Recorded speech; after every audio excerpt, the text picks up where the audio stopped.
I'm Grace Green Pepper. Today we're gonna make some black bean brownies. We figured y'all needed something sweet during these crazy times, but why not make it a little bit healthier? Black bean brownies because we'll substitute black beans for any flour, so these are gluten-free. We also took the precaution of getting chocolate chips that don't come into contact with any allergens, so something to keep in mind. With the black beans, we soaked them overnight and then boiled them for about a half an hour, maybe up to an hour if you get a shorter soak on those. Make sure they're nice and tender. So you're gonna do 1 can or about a cup and a half of black beans. And then add in 3 eggs. So today we're actually making a double recipe, so I'm gonna do 6 eggs.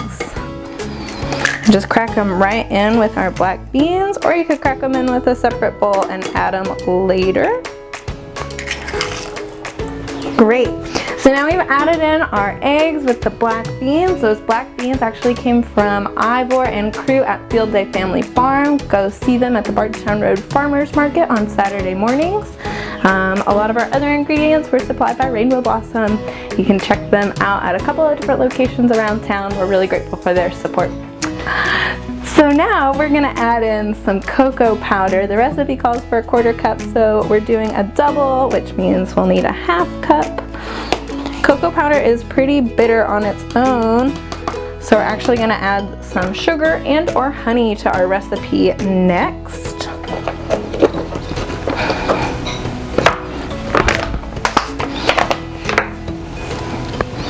We're gonna do just under a full cup of sugar today because we're gonna add in a little bit of honey as well, just to make it a little bit healthier and more balanced.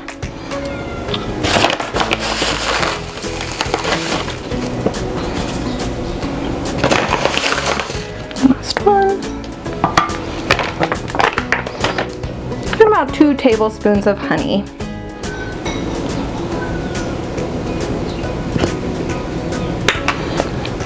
We also are going to add a little bit of salt just to kick up that flavor.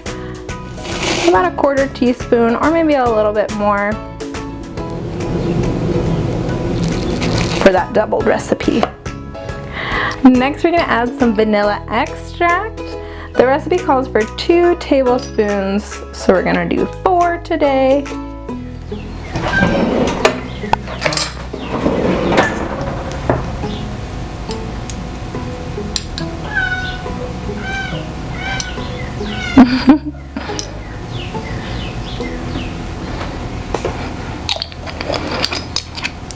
And finally we need a little bit of butter. We're going to do a third of a cup of butter, or 2/3 today. 1 stick is a 1/2 cup.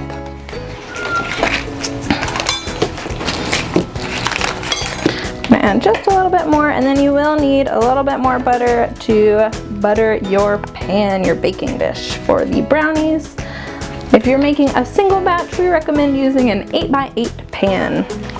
Next, we're going to use this awesome tool. It's one of my favorites in the kitchen. It's an immersion blender, so a handheld blender that you can stick right down in there. It's awesome for soups and things like that, but also for black bean brownies. You want to make sure you stick it all the way in there towards the very bottom of the bowl. And you're going to start blending it up. If you don't happen to have an immersion blender at home, no worries, because you can do this in a full blender as well, or in a food processor. You want to get the black beans really ground up so that they can have a little more starchiness to replace the flour. You always want to make sure your blender is unplugged when you're done, and you know you're done when your brownie batter is really nicely mixed up and you don't have any more of those black bean chunks. But we're going to add a little bit of texture back in actually by adding some chocolate chips. So our recipe calls for 1/2 of a cup. We're going to do a full cup in this case. Dump it right on in. If you're like me and you like extra chocolate chips, no big deal if a few extra spill in the bowl.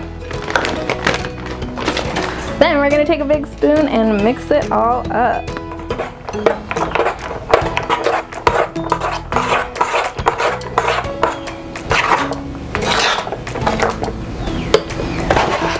gonna take some of that butter and make sure our pan is nice and greased so that the brownie batter won't stick to the pan. We can enjoy our treats later.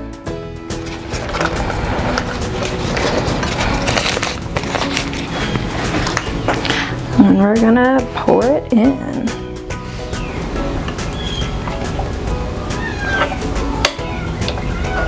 Cool, so now we're going in the oven with our black bean brownies. We've set the oven to 350 before we started mixing it all up, so now it's nice and preheated. These will bake for 30 to 35 minutes.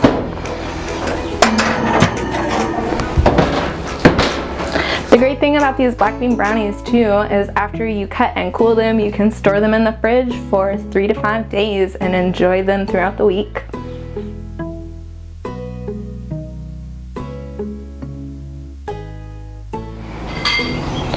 And now we have our finished black bean brownies. I hope y'all enjoyed this recipe. Stay tuned for more videos to come and enjoy your black bean brownies at home.